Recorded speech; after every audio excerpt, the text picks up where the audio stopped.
नमस्कार दोस्तों, power of study channel में आपका स्वागत है। दोस्तों, जैसा कि आप जानते हैं, हिंदी साहित्य का इतिहास हिंदी की हर प्रतियोगी परीक्षा में महत्वपूर्ण भूमिका का निर्वाह करता है। और अगर हमें हिंदी साहित्य का इतिहास आता है तो हम आधी जंग तो पहले ही जीत चुके होते हैं। तो दोस्तों, इसी उद्देश्य को लेकर के पावर ऑफ स्टडी चैनल में आपके सामने हिंदी साहित्य के इतिहास से संबंधित महत्वपूर्ण प्रश्नोत्तर प्रस्तुत किए जा रहे हैं। आरती श्री हनुमान लला की दुष्ट दलन रघुनाथ कला की रचना किसने की? रामानंद जी ने की थी।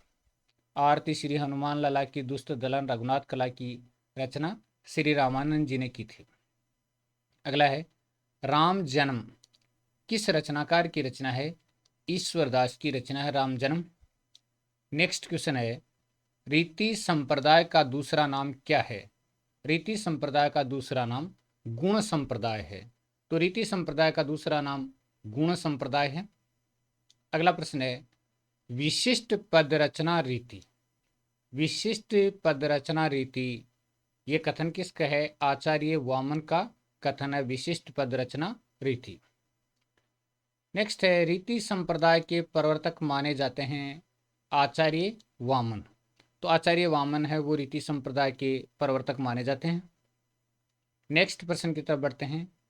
आचार्य वामन के अनुसार रीति के कौन कौन से भेद हैं? वैदर्भी रीति, गौड़ी रीति, पांचाली रीति। तो आचार्य वामन के अनुसार रीति के भेद हैं वैदर्भी रीति, गौड़ी रीति और पांचाली रीति। 3 भेद उन्होंने बताए हैं, वैदर्भी, गौड़ी और पांचाली। रीति को संगठना का नाम किसने दिया? रीति को संगठना का नाम किसने दिया? आनंद वर्धन ने। आनंद वर्धन ने रीति को संगठना का नाम दिया था। रीति को वृत्ति किसने कहा? आचार्य मम्मट ने रीति को वृत्ति कहा था। चलिए, आचार्य मम्मट ने रीति के कितने भेद बताए हैं?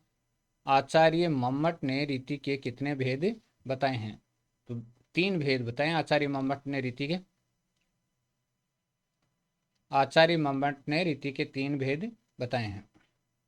अगला है, आचार्य मम्मट ने रीति के कौन कौन से भेद बताए हैं? देखिए, उपनागरिकावर्ती, परुषावर्ती और कोमलावर्ती। आचार्य मम्मट ने रीति के 3 भेद बताए हैं। एक बताया उपनागरिकावर्ती, दूसरा बताया परुषावर्ती और तीसरा बताया कोमलावर्ती। नेक्स्ट है, वचन विन्यास क्रम को रीति किसने कहा? राजशेखर ने वचन विन्यास क्रम को रीति कहा था। रीति के लिए मार्ग शब्द का प्रयोग किसने किया? आचार्य कुंतक ने रीति के लिए मार्ग शब्द का प्रयोग किया था। आचार्य कुंतक ने रीति के कौन कौन से भेद बताए? सुकुमार मार्ग, विचित्र मार्ग और मध्य मार्ग। तो आचार्य कुंतक ने रीति के 3 भेद बताए, एक सुकुमार मार्ग, एक विचित्र मार्ग और दूसरा मध्य मार्ग। ध्वनि संप्रदाय के प्रवर्तक किसको माना जाता है? ध्वनि संप्रदाय का प्रवर्तक आनंद वर्धन को माना जाता है। ध्वनि संप्रदाय का प्रवर्तन आनंद वर्धन ने किया था। वक्रोक्ति संप्रदाय के प्रवर्तक माने जाते हैं आचार्य कुंतक हैं, वो वक्रोक्ति संप्रदाय के प्रवर्तक माने जाते हैं। औचित्य संप्रदाय के प्रवर्तक माने जाते हैं आचार्य क्षेमेंद्र, औचित्य संप्रदाय के प्रवर्तक माने जाते हैं। अलंकार संप्रदाय के प्रवर्तक माने जाते हैं आचार्य भाम है, वो अलंकार संप्रदाय के प्रवर्तक माने जाते हैं। तद दोषो शब्दार्थो सगुणावलंकृति पुनःक्यापि। तद दोषो शब्दार्थो सगुणावलंकृति पुनःक्यापि ये कथन किसने कहा है? आचार्य मम्मट ने कहा है। तद दोषो शब्दार्थो सगुणावलंकृति पुनःक्यापि आचार्य मम्मट का कथन है। रस के आकर्षक दोष का रस के आकर्षक दोष कहलाते हैं, ये किसने कहा है? आचार्य। रस के अपकर्षक, अपकर्षक है ये, अपकर्षक, तो यह अपकर्षक दोष कहलाते हैं, ये आचार्य विश्वनाथ ने कहा है। रस के अपकर्षक दोष कहलाते हैं, यानी रस का अपकर्ष करने वाले हैं वो दोष कहलाते हैं, ये आचार्य विश्वनाथ ने कहा है। सुकुमार वर्णों की योजना किस रीति में रहती है? वैदर्भी रीति में रहती है सुकुमार वर्णों की योजना। नेक्स्ट क्वेश्चन है शब्दार्थो सहितो काव्यम, ये कथन किसका? आचार्य भामह का कथन है, शब्दार्थो सहितो काव्यम। नेक्स्ट क्वेश्चन है वाक्यम रसात्मक काव्यम, ये कथन किसका है? श्री विश्वनाथ का कथन है, वाक्यम रसात्मक काव्यम। रमणीयार्थ प्रतिपादक शब्द है काव्यम, रमणीयार्थ प्रतिपादक शब्द है काव्यम, ये कथन किसका है? पंडित जगन्नाथ का कथन है, रमणीयार्थ है प्रतिपादक शब्द है काव्यम।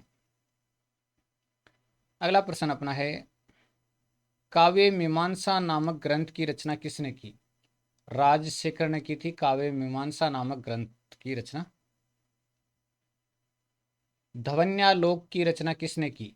आचार्य आनंदवर्धन ने धवन्यालोक की रचना की थी, आचार्य आनंदवर्धन ने। श्रृंगार प्रकाश की रचना किसने की? भोजराज ने की थी श्रृंगार प्रकाश की रचना, श्रृंगार प्रकाश की रचना। रस गंगाधर नामक ग्रंथ की रचना किसने की? आचार्य जगन्नाथ ने की थी रस गंगाधर नामक ग्रंथ की रचना। भट्ट लोलट का रस निष्पत्ति का उत्पत्तिवाद किस दर्शन पर आधारित है? भट्ट लोलट का रस निष्पत्ति का उत्पत्तिवाद किस दर्शन पर आधारित है? तो ये मीमांसा दर्शन पर आधारित है, मीमांसा दर्शन पर। आचार्य शंकु का रस निष्पत्ति का अनुमितिवाद किस दर्शन पर आधारित है? आचार्य शंकु का रस निष्पत्ति का अनुमितिवाद किस दर्शन पर आधारित है? तो ये न्याय दर्शन पर आधारित है।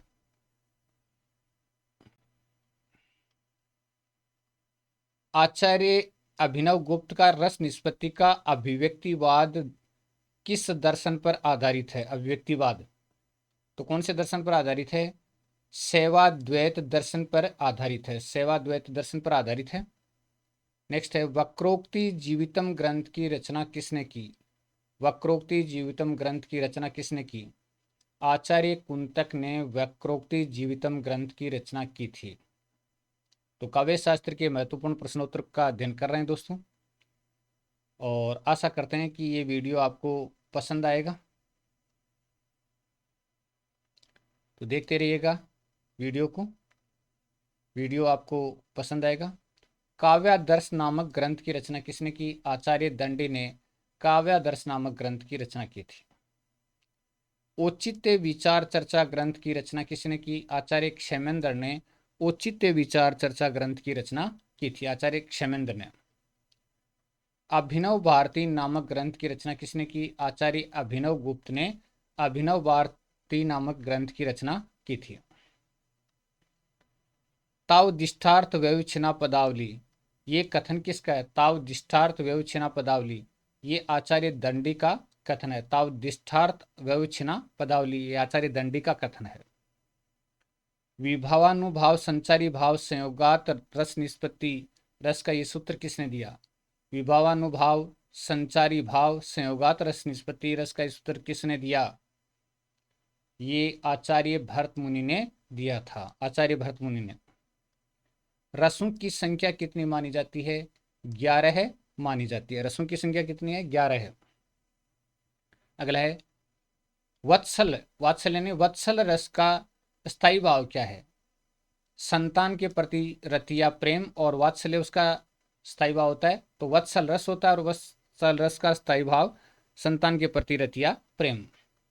भक्ति रस का स्थायी भाव क्या है? ईश्वर विषेक प्रेम भक्ति रस का स्थायी भाव है। रस की सामग्री को क्या कहते हैं? रसावयव कहते हैं, रसावयव कहते हैं रस की सामग्री को। विभाव अनुभव संचारी भाव के माध्यम से किसकी उत्पत्ति होती है? विभाव अनुभव संचारी भाव के माध्यम से किसकी उत्पत्ति होती है?